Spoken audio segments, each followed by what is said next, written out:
Morning मेरे प्यारे बच्चों, ध्यान दीजिए। आज हम आप लोगों को कक्षा 11वीं के रसायन विज्ञान का परमाणु संरचना पाठ से टॉपिक बताने जा रहे हैं। प्लांक का क्वांटम सिद्धांत। प्लांक का क्वांटम सिद्धांत क्या था? ठीक है ना। प्लांक्स क्वांटम थियरी सन 1900 में जर्मन वैज्ञानिक मैक्स प्लांक ने कृष्णिका विकिरण, क्या चीज़?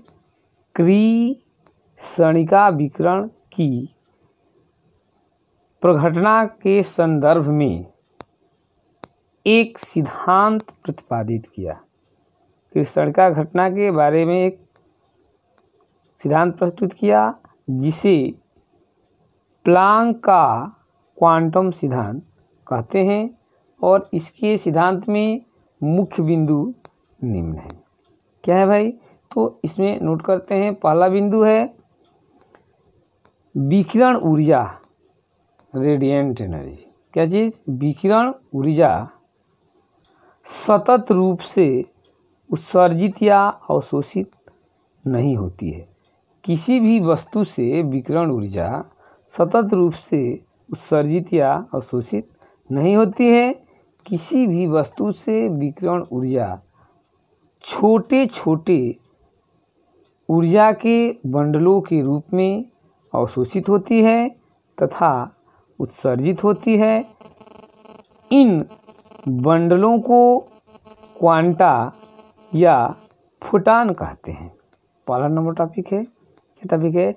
कि किसी भी वस्तु से विकिरण ऊर्जा उत्सर्जित या अवशोषित होती है तो लगातार नहीं होकर ऊर्जा के छोटे छोटे बंडलों के रूप में होती है। इन बंडलों को क्वांटा या फोटॉन कहते हैं। ठीक है। दूसरा नंबर, फोटॉन का उत्सर्जन सतत रूप से न होकर रुक रुक कर होता है तथा फोटॉन प्रकाश के वेग से गतिमान होता है। दूसरा नंबर टॉपिक क्या है? कह रहा है कि फोटॉन का उत्सर्जन लगातार न होकर, ठीक है ना, रुक रुक करके होता है। ये फोटॉन प्रकाश के वेग से गतिमान होते हैं। अगला number topic, third number note करते हैं। कह रहा है प्रत्येक क्वांटा या फोटॉन की ऊर्जा E, प्रत्येक क्वांटा या फोटॉन की ऊर्जा E आवृत्ति के समानुपाती होता है। क्या कह रहा है? प्रत्येक क्वांटा या फोटॉन की ऊर्जा E वस्तु द्वारा उत्सर्जित होने वाली जो विकिरण ऊर्जा है उसकी आवृत्ति न्यू के समानुपाती होता है। तो हम इसे लिख सकते हैं E समानुपाती न्यू, या लाइन चेंज करके E इक्वल एच न्यू, या हम जानते हैं कि nu equal C by lambda.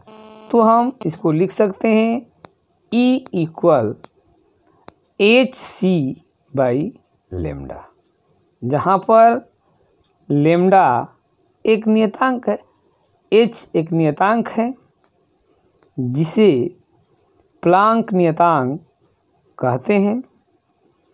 इसका मान 6.626 गुणे 10⁻⁻34 जूल सेकेंड होता है।